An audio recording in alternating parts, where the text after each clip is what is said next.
검찰에 이어 경찰과 고위공직자범죄수사처 등이 참여하는 공조수사본부가 윤 대통령의 소환을 통보하는 출석 요구서를 전달하려 대통령실과 관저를 잇따라 찾았지만 직접 전달에는 실패했습니다. 하지만 우편으로도 송부해서 통보에는 문제가 없다고 밝혔습니다. 자세한 내용 취재기자 연결해 들어보겠습니다. 김선홍 기자. 네, 서울 한남동 대통령 관저 앞에 나와 있습니다.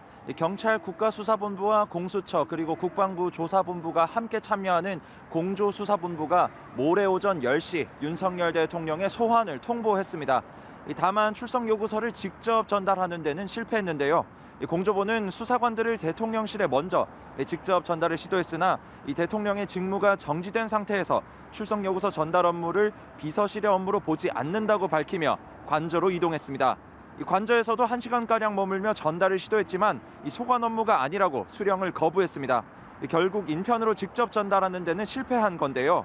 하지만 공조부는 출석 요구서를 특급 등기 우편으로도 동시에 발송해 전달에는 문제가 없다고 밝혔습니다.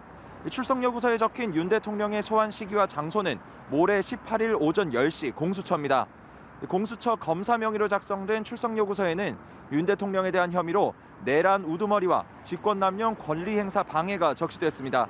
하지만 전달이 된다 해도 앞서 검찰의 소환 요청에 윤 대통령이 응하지 않은 만큼 이번 소환 통보에도 응할지는 미지수입니다. 한편 국수본 특별수사단은 비상계엄 사건 가운데 윤 대통령 수사 관련 부분을 공수처에 이첩했다고 밝혔습니다. 효율적인 수사를 위해 공수처의 요청을 국수본이 받아들인 건데요. 윤 대통령 외에도 김용현, 이상민 전 장관과 박안수 전 계엄사령관, 여인영 방첩사령관까지 총 5명에 대한 수사를 공수처로 이첩했습니다. 경찰은 비상계엄 사태와 관련해 핵심 인물 5명이 하나의 사건으로 묶여 있어 함께 이첩했다고 설명했습니다. 한편 국수본은 이상민 전 행정안전부 장관을 피의자 신분으로 조사하고 있습니다. 이번 사태의 핵심 인물로 꼽히는 이 전 장관이 수사기관에 출석한 것은 이번이 처음입니다. 이 전 장관은 윤 대통령의 최측근이자 계엄 선포 직전 열린 국무회의에 참석한 멤버입니다.